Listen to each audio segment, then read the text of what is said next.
So, Godfather, can you recall meeting The Undertaker for the first time? Were you guys fast friends? What was that like? Wow. I got to take my glasses off for that. I had just got into wrestling, and it was my first job. I was working in Memphis, and I'd work a program with Jerry Lawler. And so when the program was over, they're like, we're going to bring this big, tall, redheaded kid in to work with you. He's not as green as you, so maybe he could help you along. And they brought him in, and they said his name is Master of Pain. So they brought him in, and we met. And then I think we had a match against each other, and it was so horrible that I think they put us together. So we were a tag team for a short time. And then we just became really, really good friends. Really good friends. And we, we talk about stories. We got a lot of stories because, we broke in from the ground floor and made it to the top. So a lot of good stories. Love the guy. A lot of good stories. When you were in the ring with him back then, either, as an opponent or as a tag team partner, could you sense pretty quickly that he was destined for greatness, or did he kind of feel like a work in progress to you? No, man. He got it right from the beginning. I knew. He was big. He had the moves. He was athletic. He could talk. And no, he had it, man. And he was serious about it. I mean, coming in, he was serious about it. He put in the extra work. We used to get to the town early and put in some extra work. But he was real serious about his trade and learning it. Very serious. And you mentioned that extra work. During your tenures here, specifically in WWE, you two were always amongst the biggest guys on the roster, if not the biggest guys on the roster. How influential and helpful were each of you on the other's in-ring style as your careers began to progress? Two different complete styles, Back then, there was a lot more big men. I mean, I think we were more of the average-sized guys back then. But,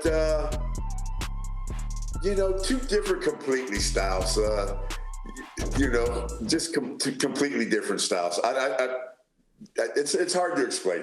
I was so many different characters, and once he became the Undertaker, I mean, he was that was him, and he became that, the phenom that he is now. I was so many different things, from a supreme fighting machine to a voodoo man to the Nation of Domination. So my styles changed a lot. I just tried to stay athletic. Him, he was kind of locked into the dead man role. Yeah. While Papa Shango had matches with The Undertaker in 92 and 93, we never got a proper Papa Shango versus Undertaker rivalry on TV or pay-per-view. Was that ever in play? I don't know what happened there. I wish it was. I tell you what, I've been in more caskets than anybody. I've been in caskets as Papa Shango. I've been in caskets as Kama, Godfather, maybe even Goodfather. So, I'm just watching this. I used to love working with him. Something that people don't know is when I worked with him, I'd always try to get him to laugh. I tried to get him to come out of character, and he never would. Every now and then he'd be like, knock it off. But I used to always try to get him to laugh or break character. Awesome. Well, I don't know if this would make you laugh. Speaking of Evan over here and Papa Shango, Evan actually dressed up as Papa Shango for Halloween. Check this out. He also won a costume contest internally with this costume. What are your thoughts on this? Man, I like it. That's a really good job there, man. I think you could be like The Apprentice.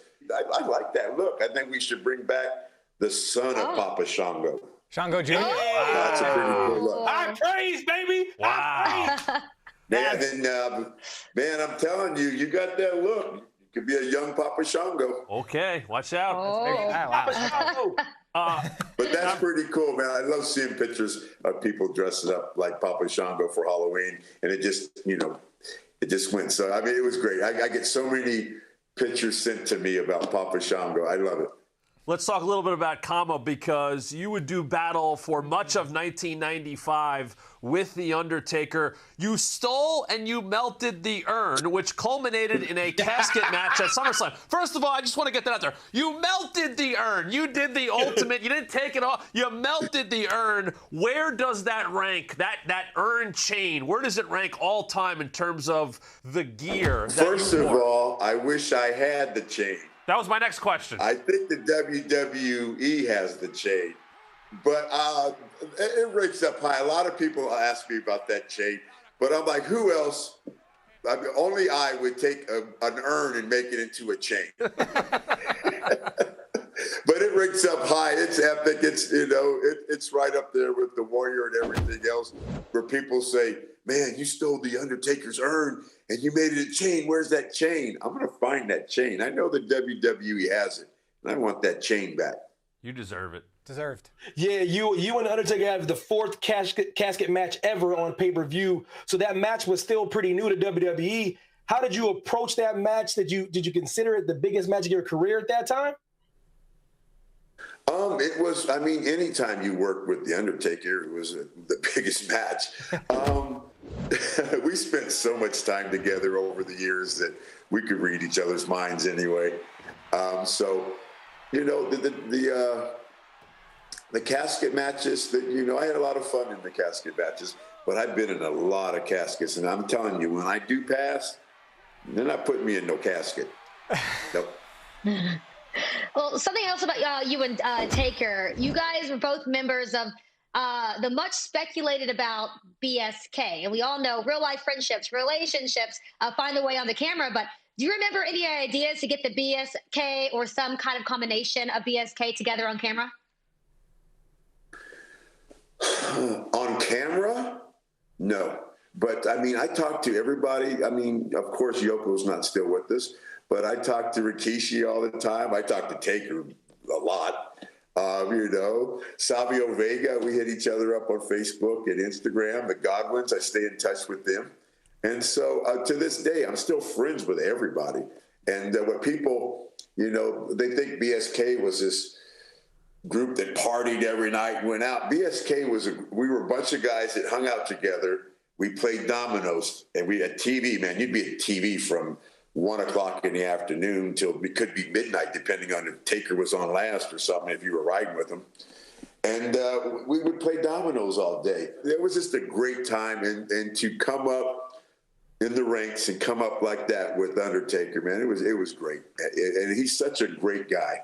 And this business, I asked him about 2 or 3 years ago, I'm like, dude, why are you still doing this? You don't need the money. What are you doing?